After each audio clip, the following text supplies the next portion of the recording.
होगी, हमें नियमित करना होगा, करना होगा, करना होगा, हमें नियमित करना होगा, करना होगा, करना होगा, हमें नियमित करना होगा, करना होगा, करना होगा। इनकलाब जिंदाबाद, जिंदाबाद, जिंदाबाद, इनकलाब जिंदाबाद, जिंदाबाद, जिंदाबाद। हेमंत सरकार पर हड़ताल की वार। नमस्कार, लाइव इंडियन गार्ड से मैं केतकी। लाइव इंडियन गार्ड की टीम इस वक्त मौजूद है धनबाद के सिविल सर्जन कार्यालय में। आप देख सकते हैं कुछ महिलाएं और पुरुष यहां पर धरने पर बैठे हैं। वैसे तो एक बात बता दूं, फिलहाल हेमंत सरकार, उनके सारे ग्रह राहु, केतु और शनि सब कुछ उनके कुंडली को बिगाड़े पड़े हैं। आपको बता दूं, पारसनाथ में जो चल रहा है मामला, उस मामले पर भी हेमंत सरकार घिर चुकी है। आपको बता दूं कि खतियानी जोहार यात्रा जो चल रहा है, उस यात्रा पर भी संदेह है। और आपको बता दूं कि राज्य बीमार पड़ने वाला है, क्योंकि यहाँ के स्वास्थ्य कर्मियों का सिस्टम ही बीमार हो चुका है। मामला क्या है पूरा समझेंगे, A to Z जानेंगे तह तक।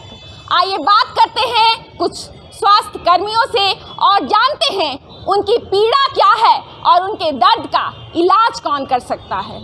झारखंड में आज आपको बच्चा बच्चा कहते हुए मिल जाएगा अंधेर नगरी चौपट राजा। आइए सुनते हैं जो महिलाएं यहाँ पर हैं उनकी पीड़ा क्या है। मैडम, सबसे पहले तो अपना परिचय बताइए। मेरा नाम माला कुमारी है। अच्छा, ये जो आप लोग हड़ताल पर हैं, वो हड़ताल क्यों किया जा रहा है? हड़ताल हमारा एक सूत्री मांग है, हम लोगों को नियमित किया जाए। नियमित किया जाए। हम लोग 16 साल से स्वास्थ्य विभाग में NRHM के तहत हम लोग कार्य कर रहे हैं और अनुबंध पे कार्य कर रहे हैं। अल्प मानदेय हम लोगों को दिया जाता है, 12 से 15 हज़ार रुपये की मानदेय हम लोगों को दिया जाता है। और 16 साल हो गए हम लोगों को काम किए हुए, या हमारा 17वां साल चल रहा है, लेकिन किसी भी तरह का ना ही सरकार के तरफ से मानदेय बढ़ोतरी का बात होता है, ना ही नियमितीकरण का बात होता है। हमारे भविष्य को लेकर किसी भी सरकार के द्वारा बात नहीं किया जाता है, ना ही पिछली सरकार के द्वारा, ना ही ये अभी जो वर्तमान में जो सरकार चल रही है उनके द्वारा। सरकारें आती जाती हैं, आश्वासन ही मिलते जाता है, हमारे लिए कोई नहीं सोचता है। तो ये जैसे आप इस पूरे प्रकरण से कब से जुड़ी हैं, कब से ये मामला चल रहा है आपकी आंखों के सामने? ये मामला एक्चुअली देखिए, अभी हम लोगों को जब ये सरकार आने वाली थी तो उनका सबसे पहला यही वादा था कि यदि मैं सरकार में आ जाता हूँ तो मैं सबसे पहले अनुबंध कर्मचारियों को नियमित करूँगा, और जब 3 महीने के अंदर मैं उन्हें नियमित कर दूँगा। और हम लोग इसी आश्वासन को देखते हुए हम लोगों ने सरकार को चुना, सरकार को लाया, लेकिन आज 3 वर्ष हो गए, 3 महीने की जगह 3 वर्ष हो गए, लेकिन कोई भी ठोस पहल नियमितीकरण को लेकर नहीं किया गया। जबकि कोरोना जैसे महामारी आप लोगों ने देखा होगा, जिस वक्त लोग घरों से निकलने में डरते थे, लोग एक दूसरे से बात करने में डरते थे, वैसे सिचुएशन में, वैसे हालात में स्वास्थ्य विभाग के कर्मचारी अपने जान को बाजी में लगाकर, अपने परिवार को जान के जोखिम में डालकर हम लोगों ने काम किया। और इस महामारी में इतना हम लोगों ने इस महामारी में झारखंड सरकार को इस महामारी से बाहर निकाला, और हम लोगों को लगा कि शायद हमारे ऊपर फूल बरसाए जा रहे हैं, कोरोना वॉरियर्स बोला जा रहा है, जगह जगह पे हम लोगों को गुलदस्ता देकर सम्मानित किया जा रहा है, तो शायद इस बार अब हम लोगों को नियमित कर दिया जाएगा। लेकिन इतनी बड़ी घटना होने के बाद भी, इतने बड़ा महामारी से जूझने के बाद भी हमारे बारे में सरकार सोचती ही नहीं है, और हमें एक अल्प मानदेय में हम लोगों को बंधुआ मजदूर की तरह खटाया जाता है, काम करवाया जाता है। हमारे बारे में सरकार सोचती ही नहीं है, जिस कारण हम लोग यह निर्णय लेने के लिए मजबूर हो गए और हम लोग अनिश्चितकालीन हड़ताल पे चले आए हैं। चलिए ठीक है मैडम, आपसे पहले परिचय जानना चाहूँगी, कहाँ से हैं आप? मैं धनबाद से हूँ। धनबाद से? हाँ। तो आप कितने दिनों से चिकित्सा जगत में है, सेवा दे रही हैं? 16 साल से। 16 साल से। हाँ। तो ये पूरा मामला जो है, मैडम भी बता रही थी कि मामला बहुत पुराना है। हाँ। तो क्या हेमंत सरकार ने धोखा दिया है मामले में? अभी तक तो हमें लग रहा है कि धोखा दिया है। अच्छा। क्योंकि उनका जो वादा था कि 3 माह के अंदर मैं आप लोगों को नियमित करूँगा, लेकिन अब तक तो दिखाई नहीं दे रहा है, कुछ भी नहीं है। जी जी जी। एक बात और जानना चाहूँगी, धनबाद में लगभग कितने लोग हैं जो इससे प्रभावित हो रहे हैं, क्योंकि धनबाद में काफ़ी स्वास्थ्य कर्मी हैं।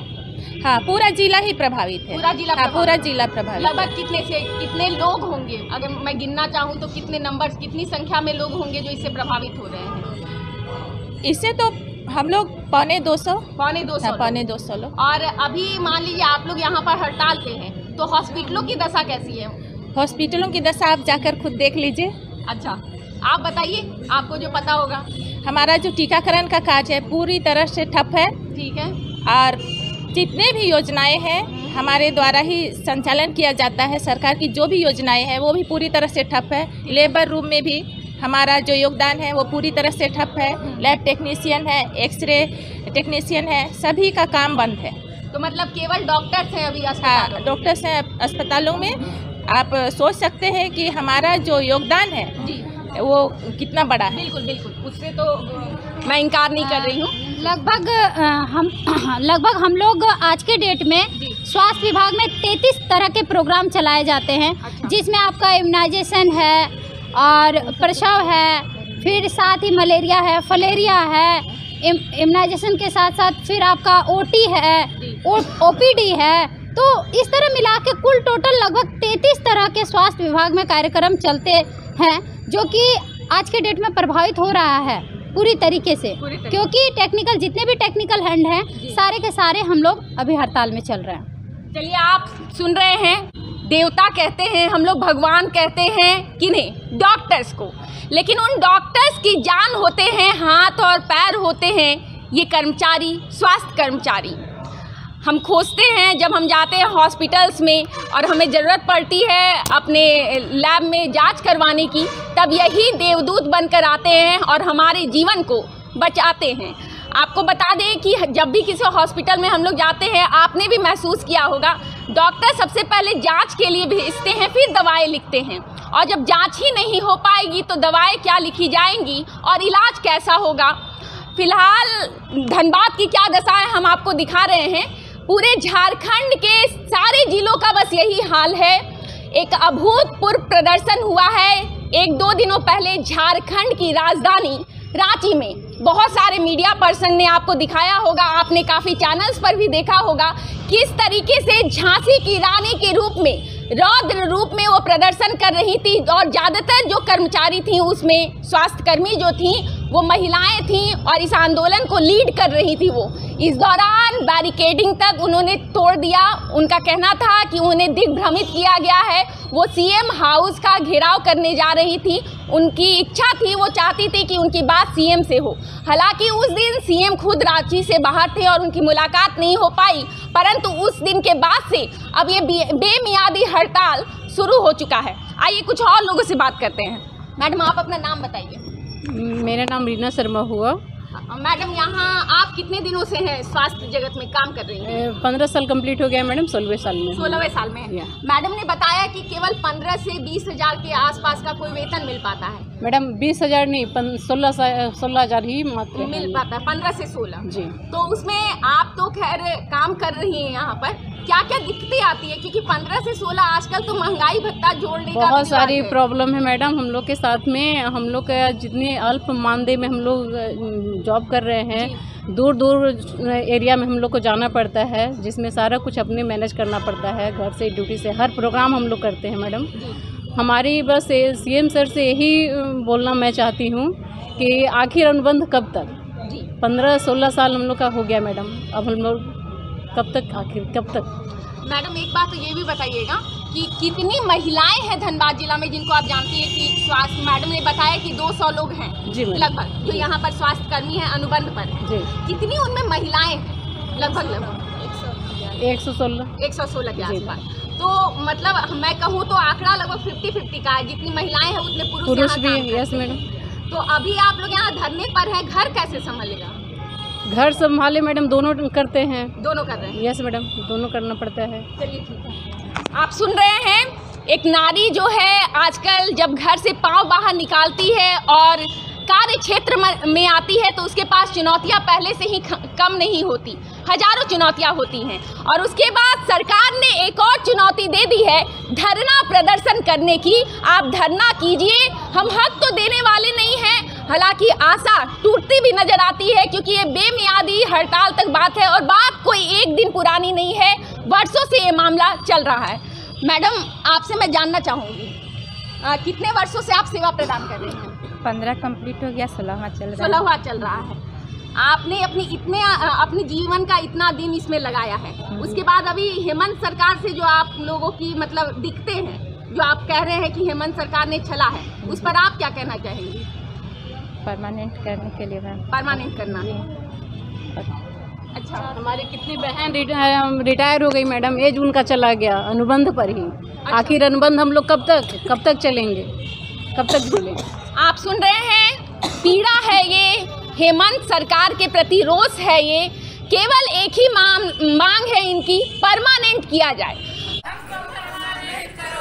करो, अर्जेंट करो, हमको परमानेंट करो। अभी करो, अर्जेंट करो, हमको परमानेंट करो। अभी करो, अर्जेंट करो, अभी परमानेंट करो। हमारी मांगे जायज है, जायज मांगे देनी होगी, देनी होगी, देनी होगी। अभी करो, अर्जेंट करो, हमको परमानेंट करो। अभी करो, अर्जेंट करो, हमको परमानेंट करो।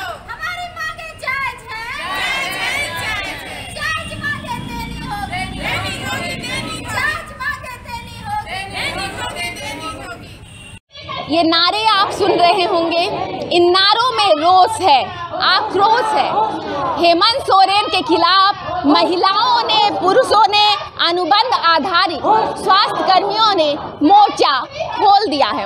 आइए बात करते हैं कुछ पुरुषों से जो यहाँ पर अनुबंध पर कार्य करते हैं स्वास्थ्य डिपार्टमेंट में, और जानते हैं कि उनकी मांगों पर क्या है उनकी राय। सर, आपसे मैं जानना चाहूँगी, कितने वर्षों से आप सेवा दे रहे हैं? मेरा 19 साल हो गया। 19 साल। 2003 में मैंने ज्वाइन किया था टीवी विभाग में। तब से मैं कंटिन्यू काम कर रहा हूँ। मेरी पेमेंट सैलरी अभी केवल 17,000 समथिंग है। इतना कम सैलरी में घर चलाना बहुत मुश्किल है। आप जानते हैं कि अभी का जो समय है उसमें हर एक चीज़ का कितना दाम है।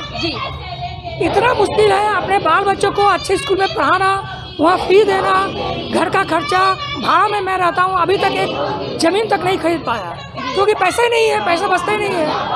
हम लोग चाह रहे हैं, जब जिस समय ये सरकार आने वाली थी उस समय उन लोगों ने, हेमंत सरकार ने हम लोग को बोला था, वचन दिया था कि हमारी सरकार आएगी, आप हमको वोट दीजिए, हमारी सरकार आएगी, सबसे पहले मैं आप लोग का नियमित करूँगा। लेकिन 3 साल गुजर गया, लेकिन अभी तक कोई नियमित नहीं किया। तो इसके लिए हम लोग सब इस बार आर पार की लड़ाई के लिए हम लोग खड़े हो गए हैं, क्योंकि अब बर्दाश्त नहीं हो रहा है। 19 साल से बर्दाश्त कर रहे हैं हम लोग, अब बर्दाश्त नहीं हो रहा है। अब हम लोग ज़मीन पर खड़े होकर के उनके सामने में मर जाएंगे, मिट जाएंगे, लेकिन हम लोग नियमित लेके रहेंगे। हम लोग को परमानेंट करना होगा, उनको समझना होगा हम लोग का दर्द क्या दर्द है हम लोग। जी। ये जानना चाहूँगी आपसे, आपने कहा हेमंत सोरेन जी से अभी मांग है, 3 सालों से चल रहा है, उससे पहले क्या हुआ? इससे पहले जो सरकार थी उस सबके सामने हम लोग गए। हम लोग हड़ताल कम से कम 6-7 बार हड़ताल हुआ। 6-7? हाँ, लेकिन जब भी हम लोग हड़ताल किए हम लोग को या तो भगा दिया गया या आश्वासन देकर के छोड़ दिया गया। लेकिन उसके बाद फिर 2 साल के बाद फिर हड़ताल किए, फिर ऐसे ही आश्वासन, खाली आश्वासन पर आश्वासन दिया जा रहा है, कुछ भी नहीं हुआ। इस बार अब हम लोग का बर्दाश्त खत्म हो गया है। अब हम लोग का एज भी ऐसा हो रहा है, इसके बाद हम लोग कहीं का नहीं रहेंगे, हमारा ख़त्म हो जाएगी, हम लोग कहाँ जाएंगे, क्या करेंगे? हम लोग को कुछ ये भी बेनिफिट नहीं है, कुछ अलग से बेनिफिट भी नहीं है कि आपका नौकरी खत्म होने के बाद आपको अलग से कुछ बेनिफिट दिया जाएगा। हम लोग सब तो रोड पर आ जाएंगे, हमारे पास तो कुछ है नहीं। तो इसीलिए हम लोग का मांग है सरकार से कि हम लोग इतना दिन से काम कर रहे हैं, हम लोग पर थोड़ा दया कीजिए, थोड़ा देखिए कि हम लोग किस स्थिति में हैं, हम लोग कम से कम नियमित कीजिए। अच्छा, एक बात और कहना चाहेंगे, उतना बड़ा प्रदर्शन हुआ, अभी सीएम हाउस को घेरने की तैयारी थी, महिलाएं बहुत बड़ी संख्या में आप लोगों के साथ हैं, महिला स्वास्थ्य कर्मी। जरूर।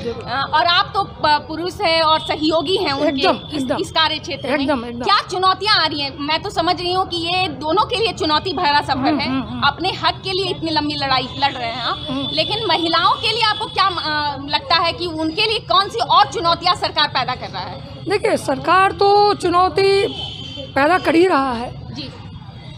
वो सरकार चाहती है मेरा काम होते रहे, वो काम करवाना चाह रहा है। कोई ना कोई प्रोग्राम तो आ ही रहा है इसमें। हाँ। सब तरह का प्रोग्राम, सबको इन्वॉल्व कर दिया जा रहा है उसमें। ये काम करना है, ये काम करना है। एक आदमी, मैं एलटी हूँ, लैब टेक्नीशियन टीबी विभाग में। मैं 2003 से मैं 3-4 प्राइज भी ले चुका हूँ, अवार्ड भी ले चुका हूँ। लेकिन आप ही बताइए कि उस अवार्ड का मेरा किस काम का? अगर मेरा बाल बच्चा भूखा है, हम उसको स्कूल में ठीक से पढ़ा नहीं सकते हैं, मेरे पास ठीक से पैसा नहीं है, तो आखिर उस अवार्ड का हम क्या करेंगे? अरे आप हमको एक अगर परमानेंट कर देते हैं तो हमारा भविष्य उज्जवल हो जाएगा। कम से कम मेरे बाल बच्चों का तो एक स्टैंड रहेगा कि वो आगे कुछ कर सकेगा वो लोग। तो ये हम लोग सरकार से यही चीज़ चाहते हैं। और प्रॉब्लम तो बहुत सारा है, प्रॉब्लम आ ही रहा है। ये लोग लेडीज़ लोग के लिए तो बहुत ज़्यादा दिक्कत है कि उन लोगों को घर का भी काम करना पड़ रहा है, बाहर में भी करना पड़ रहा है उनको। अब तो पहले तो था, अब तो 6-6 घंटा 7-7 घंटा 8-8 घंटा टाइम का कोई टाइम टेबल ही नहीं है। काम जब तक आप ख़त्म नहीं करके जब तक ख़त्म नहीं होगा आप जा भी नहीं सकते हैं। आपको अपना काम करना है, रिपोर्टिंग करना है, रिपोर्ट भेजना है। अगर फिर उसमें भी अगर मान लीजिए आप रिपोर्ट नहीं आ रहे हैं तो उस संडे को भी बोला जाता है कि आप आकर के अपना रिपोर्ट कंप्लीट कीजिए, रिपोर्ट दीजिए। तो बहुत सारा प्रॉब्लम है। लेकिन सरकार केवल काम करा रही है, लेकिन हम लोग पर कोई ध्यान नहीं। सर, मैं आपसे जानना चाहूँगी, आप कितने वर्षों से सेवा दे रहे हैं? एक्चुअली मैं परमानेंट स्टाफ हूँ, हमारे नेतृत्व में ही ये लोग बैठे हुए हैं। अच्छा, आप परमानेंट? मैं समर्थन दिया हूँ। अच्छा, आप समर्थन दे रहे हैं। आप अपना परिचय दें। मेरा नाम सत्येंद्र शर्मा है, मैं डिस्ट्रिक्ट का सेक्रेटरी भी हूँ। ठीक है। झारखंड चिकित्सा जन स्वास्थ्य कर्मचारी संघ का। जी। और नॉन गजेटेड एम्प्लॉय फेडरेशन अराजपत्रित कर्मचारी महासंघ का मैं असिस्टेंट जनरल सेक्रेटरी भी हूँ। जी। सर, तो बहुत अच्छा हुआ आपसे बात हो रही है मेरी। मैं जानना चाहूँगी, जैसे कुछ महिलाओं ने भी अभी कहा और सर भी कह रहे थे कि बंधुआ मजदूरी की तरह इन लोगों से काम लिया जाता है और उसके बाद सरकार का ध्यान भी नहीं है। इस पर आप क्या कहना चाहेंगे? बहुत बदतर हालत है। एक तरह से पहले बहुत सी नौकरियां मिलती थी जो 3 साल 4 साल करने के बाद उसको परमानेंट कर दिया जाता था। आज ये 17 साल 15 साल जो कर रहे हैं, जो एक युग गुजर जाता है और इनको उसी मानदे में 2% 1% बढ़ा करके उसी तरह से रखा जाता है। कोई टाइम टेबल नहीं है, हर काम के लिए इन पर दबाव रहता है। माने घर से लेके बाहर तक ये परेशान रहते हैं। अपने बच्चों को आज के दिन में 15,000 10,000 में अपने बच्चों को अच्छी शिक्षा भी नहीं दे सकते हैं। घर चलाना तो बहुत दूर की बात है। तो ऐसी परिस्थिति में यह सरकार जो है सो बिल्कुल इनके जीवन को कुंठित कर दिया है और इनके बच्चे की अवरुद्ध जो विकास जो होना चाहिए था वो बिल्कुल अवरुद्ध है, जो देश के लिए बहुत ही घातक है। अगर यंग जनरेशन का बच्चा बढ़िया से पढ़ाई नहीं कर सकेगा, बढ़िया जॉब की ओर आकर्षित नहीं होगा, तो आगे देश का भी भविष्य से खतरे में पड़ रहा है। तो ऐसी स्थिति में बहुत ही ये सरकार की शर्मनाक स्थिति है और बार बार आश्वासन, कभी 10 साल के नाम पर, कभी 15 साल के नाम पर कमेटियां बना दी जाती है, कमेटियों को फिर शिथिल कर दिया जाता है और इस तरह से बार बार छलने का प्रयास सरकार कर रही है। इस बार हम लोगों ने भी खुलकर इनको समर्थन दिया है और अगर सरकार इनके साथ नाइंसाफ़ी करेगी तो पूरी दमखम के साथ हम लोग भी इनके साथ पूरी स्वास्थ्य व्यवस्था को ठप करेंगे, चाहे इसके लिए जो करना पड़े। सर, पूरे झारखंड में लगभग कितने लोग हैं, कितने स्वास्थ्य कर्मी हैं जिनका जीवन अभी दांव पर है? देखिए, ये बहुत माने समझिए कि अब स्वास्थ्य विभाग का जो आधार है वो कंप्लीट NRHM के आधार पर डिपेंड है। कंप्लीटली अगर NRHM को हटा भी दीजिएगा तो आपकी स्वास्थ्य व्यवस्था बिल्कुल चरमरा जाएगी। और आप सबका विडंबना यह है कि कोरोना काल में सारे विभाग लोग सोया, लेकिन ये अनुबंध कर्मी माने पूरी जी जान लगा करके और इस राज्य को पूरी अपनी सेवा दिए और आज राज्य बिल्कुल खुशहाल हालत में है इस परिस्थिति में। और इनकी जब दशा देखी जाए, इनको कोरोना वॉरियर्स का नाम दे करके बिल्कुल इनको वंचित कर दिया गया, आगे कोई सुविधा नहीं मिल रही है। इसलिए हम भी झारखंड चिकित्सा जन स्वास्थ्य कर्मचारी संघ की ओर से सरकार से यह मांग करते हैं कि अविलंब बिना देर किए हुए इनकी मांगों पर विचार करें और जल्द से जल्द नियमित की प्रक्रिया प्रारंभ करें। दुख और पीड़ा जब हद से बढ़ जाती है तो रोष और आक्रोश का लेबल कुछ ऐसा ही होता है जैसा अभी आपने सुना। हेमंत सरकार चौतरफा घिरती हुई नजर आ रही है, कोई रास्ता नहीं दिख रहा, लेकिन रास्ता तो इस सरकार ने इन स्वास्थ्य कर्मियों के लिए भी नहीं छोड़ा है।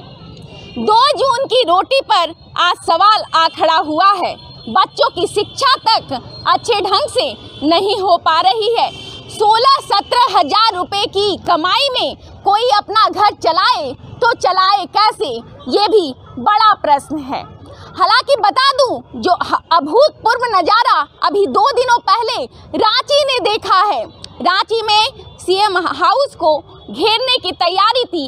कुछ महिलाओं के द्वारा, महिला स्वास्थ्य कर्मियों के द्वारा, पुलिस और प्रबंधन भी उस दौरान फेल नजर आई। हालांकि कहा जा रहा है कि उस समय महिला सुरक्षा कर्मी वहां पर उतनी ज़्यादा संख्या में नहीं थी जो उस पूरे भीड़ को कंट्रोल कर पाए, लेकिन अगर होती भी तो मुश्किल था, क्योंकि जब इंसान तुल जाता है, आमदा हो जाता है अपने हक को लेने पर, तो उसे कोई रोक नहीं सकता। आप सुन रहे थे कितनी पीड़ा है लोगों में। ये 1 साल का नहीं, 16-17 साल का दर्द है जो आज शब्दों में बयां हो रहा है। इस मामले पर बनी रहेगी हमारी नज़र। आप बने रहें लाइव इंडियन गार्ड के साथ।